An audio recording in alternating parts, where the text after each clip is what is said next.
नमस्कार दोस्तों, मैं जय कुमार आईबीसी फ्रॉम बड़ा बेनिस आप लोगों का स्वागत करता हूं दोस्तों मेरे इस यूट्यूब चैनल में। दोस्तों आज मैं दोस्तों सुनाऊंगा आपको कहानी माइकल जॉर्डन की। दोस्तों माइकल जेफरी जॉर्डन जन्म 17 फरवरी सन 1963 को ब्रुकलिन न्यूयॉर्क में हुआ था। माइकल जॉर्डन एक अमेरिकी बास्केट और खिलाड़ी हैं।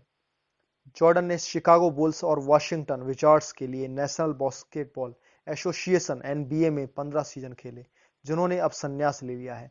इन्होंने नेशनल बास्केटबॉल एसोसिएशन के द्वारा बहुत नाम कमाया। Basketball superstar Michael Jordan college, Olympic और पेशेवर खेल इतिहास में सबसे सफल, लोकप्रिय और धनी एथलीटों में से एक है। माइकल बहुत ही गरीब घर में पैदा हुए थे। वे और उनका परिवार एक छोटे से झोपड़ी में रहता था। माइकल की सोच हमेशा कुछ बड़ा करने की होती थी कि जिससे कि उनकी गरीबी की प्रॉब्लम सुलझ जाए। जब वो 13 साल के थे तब उनके पिता ने उन्हें बुलाया और एक पुराना यूज किया हुआ कपड़ा देकर बोले कि अच्छा बेटा, ये बताओ कि इसकी कीमत कितनी होगी। माइकल थोड़ी देर सोचने के बाद बोले, ये $1 का तो होगा। तभी पिता ने कहा कि कुछ भी करके बाजार में जाकर इस कपड़े को $2 में बेचना है। माइकल जॉर्डन ने उस कपड़े को अच्छे से धो दिया और फिर घर पर आया ना होने के कारण वह अपने उसे ढेर सारे कपड़ों के नीचे सीधा करने के लिए रख दिया।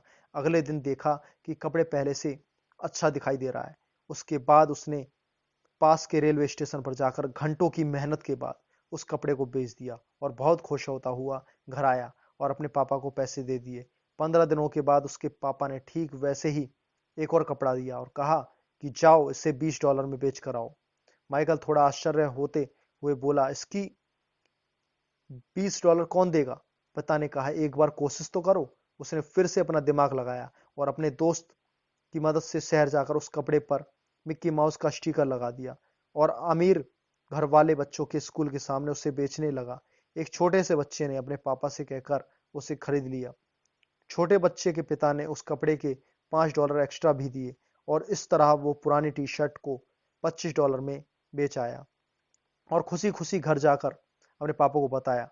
कुछ दिनों बाद उसके पिता ने एक और कपड़ा ला कर दिया और इस बार कहा कि जाओ इसे $200 में बेच कर आओ। इस बार तो ये बहुत ज्यादा था, बट माइकल ने कुछ नहीं कहा क्योंकि हर बार वो सफल हो रहा था। इस बार उसने 4 दिनों का समय लिया क्योंकि उसे कुछ समझ नहीं आ रहा था कि उसका दाम $1 से $200 कैसे करे। अचानक उसके दिमाग में एक आइडिया आया और वह तुरंत शहर चला गया। इस दिन उस शहर में बहुत ही पॉपुलर एक्ट्रेस आई हुई थी। उसने पुलिस का घेरा तोड़ते हुए एक्ट्रेस से ऑटोग्राफ मांगने चला गया। मासूम से बच्चे को देखकर एक्ट्रेस ने मना नहीं किया और उस एक्ट्रेस से उस कपड़े पर अपना ऑटोग्राफ दे दिया। अगले दिन वह बाजार जाकर उस ऑटोग्राफ वाली टी शर्ट को $200 में बेचने लगा और उसको लेने के लिए बहुत से लोग इकट्ठे हो गए। भीड़ इतनी ज्यादा थी कि कपड़े को खरीदने के लिए बोली लगानी शुरू हो गई और अंत में उस टी शर्ट को एक पैसे वाले व्यक्ति ने $2000 में खरीद लिया। जब इस बार वह इतने पैसे लेकर घर पहुंचा और पूरी कहानी अपने पिता को बताई तो उनके आंखों में आंसू आ गए और वो बोले कि बेटा, तुम जिंदगी में कुछ भी कर सकता है। इसी बात को याद करते हुए माइकल ने एक इंटरव्यू में कहा, जहां पर पॉजिटिव सोच होती है वह रास्ते अपने आप बन जाते हैं। दोस्तों, नकारात्मक सोच से कभी भी आप सकारात्मक जीवन नहीं जी सकते। इसीलिए हमेशा बड़ा सोचिए और सकारात्मक सोचिए, आपका रास्ता खुद ब खुद बन जाएगा। दोस्तों, यदि आपको मेरी ये स्टोरी पसंद आई हो तो मेरे चैनल को लाइक, कमेंट, शेयर और सब्सक्राइब करना ना भूलिए।